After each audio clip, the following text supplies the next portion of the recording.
This mayor needs to be removed. The police commissioner needs to know he's lost his police department. Our police officers are in distress, not because they have a difficult job, not because they put themselves at danger, because they realize they're abandoned. The captain has jumped ship. The mayor told him to do it. And the streets are falling into chaos. The leader of the New York City Police Union denouncing NYPD Commissioner James O'Neill's decision to fire Officer Daniel Pantaleo for what he described as reckless use of a chokehold, leading to the death of Eric Garner 5 years ago. The commissioner denied he had faced any pressure from New York's Mayor Bill de Blasio before reaching that decision. The mayor joins me now. Mr. Mayor, I know you've been busy on the campaign, but this is a front and center issue. First, I wanted to ask you about whether or not there was any pressure and your response to the police union. Andrea, what I just saw was absolutely a misrepresentation of what's happening in this city. And it's really sad, Andrea, that, a police union leader who could talk about healing and moving forward this city and the relationship between police and community, he's only seeking to divide us for his own political purposes. The 36,000 men and women of the NYPD in uniform are proud professionals. They have driven down crime. 6 years in a row I've been mayor, crime has gone down. We're the safest big city in America. Here was a situation where something happened, an awful thing happened. There had to be accountability. There was a full trial. And Andrea, an NYPD trial. And this really speaks to how this department has changed, how much reform has happened.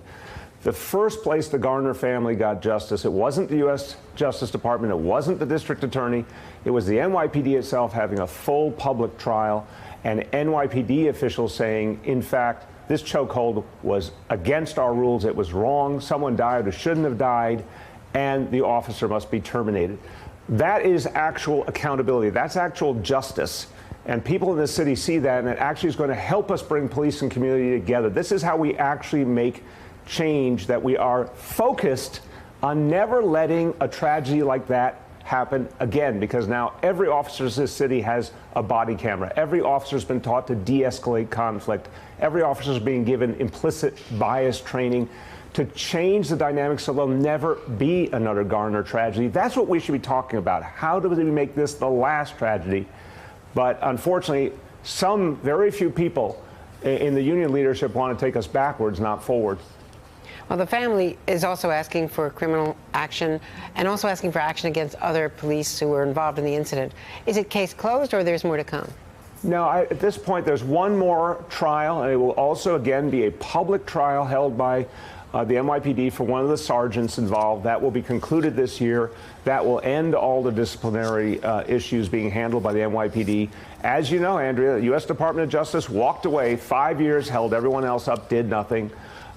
We're going to put this very, very painful episode behind us, but with people seeing that the NYPD actually created a system for real accountability, I think that's going to be important, not just for New York City, for this whole country, to see that the premier police force in this country is making real changes and reforms.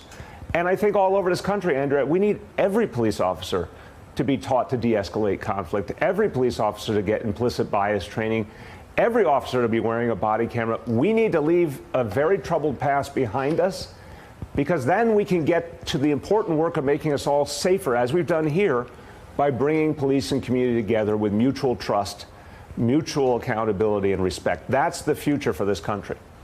Now, where do you stand on the debate stage? You've not been able to hit 1% in the latest CNN poll.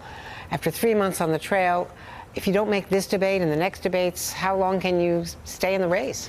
Well, Andrea, I'll tell you this. When I've been on that debate stage, I've gotten a tremendous amount of feedback that people appreciate, that I'm standing up for working people, I'm standing up for labor unions, I'm saying very bluntly that we cannot depend on private insurance companies to give people the kind of health care they actually deserve. Working class people, middle class people struggling with health care plans that don't work for their families. We need universal health care. These messages are really resonating. I'm going to keep getting them out there. And I'll tell you, I hear from a lot of people. There's going to be a lot of people tuning in on Sunday at 7 o'clock. CNN's giving me a televised town hall. People are telling me, keep getting the message out. So if it's not for this next September debate, there's another bite at the apple for the October debate. And anyone who wants to keep a clear pro-working people message out there, please go to BillDeBlasio.com and donate so I can stay on that stage and get that message out. Mayor Bill de Blasio, thank you so much. Thank you, Thanks for Andrea. being with us today. Hey there, I'm Chris Hayes from MSNBC. Thanks for watching MSNBC on YouTube. If you want to keep up to date with the videos we're putting out, you can click subscribe just below me or click over on this list to see lots of other great videos.